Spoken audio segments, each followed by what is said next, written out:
Bonjour. Bonjour. Vous êtes? Je suis Madame Oumouchi Koulibaly. Je suis une Malienne. Je suis la directrice de Faso Kaba.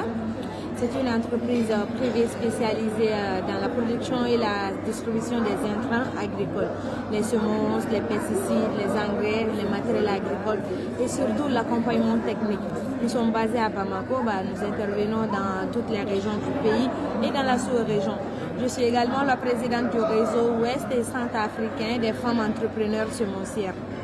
Et vous avez parlé de l'accompagnement technique. Ça consiste à quoi concrètement? Ah oui, l'accompagnement technique, c'est d'accompagner les gens qui sont passionnés par l'agriculture et qui n'ont pas d'expérience.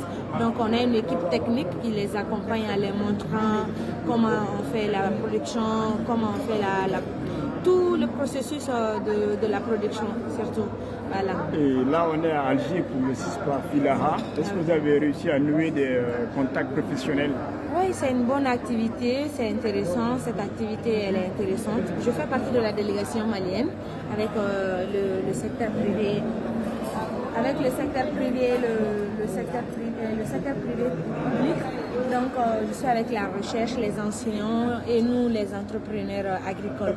Effectivement, c'est la première édition du débat panafricain sur la question alimentaire. J'avoue que notre continent a de la potentialité. Tout ce qu'on peut faire, c'est de se mettre ensemble en synergie pour développer notre productivité, pour développer pas mal de projets, pour nous positionner sur la bonne voie. Justement, en parlant des projets, la jeunesse africaine a envie aujourd'hui de se lancer dans l'agriculture, mais le seed funding, le fonds de départ est très difficile pour certains. Est-ce que vous avez une expérience à partager par rapport à ça? Bon, il y a un problème de financement. J'avoue que l'argent, le financement, c'est le nerf de la guerre et le problème, il est général. C'est dans tous les pays africains, les jeunes sont confrontés au problème de financement parce qu'on n'a pas de garantie pour avoir des accompagnements à la banque, des crédits bancaires et tout. On se contente qu'avec des petits projets qu'on monte et qu'on soumet aux différents bailleurs pour avoir des financements. En plus de ça, même sans un financement direct, on peut commencer à faire des choses ensemble si on se met ensemble entre acteurs.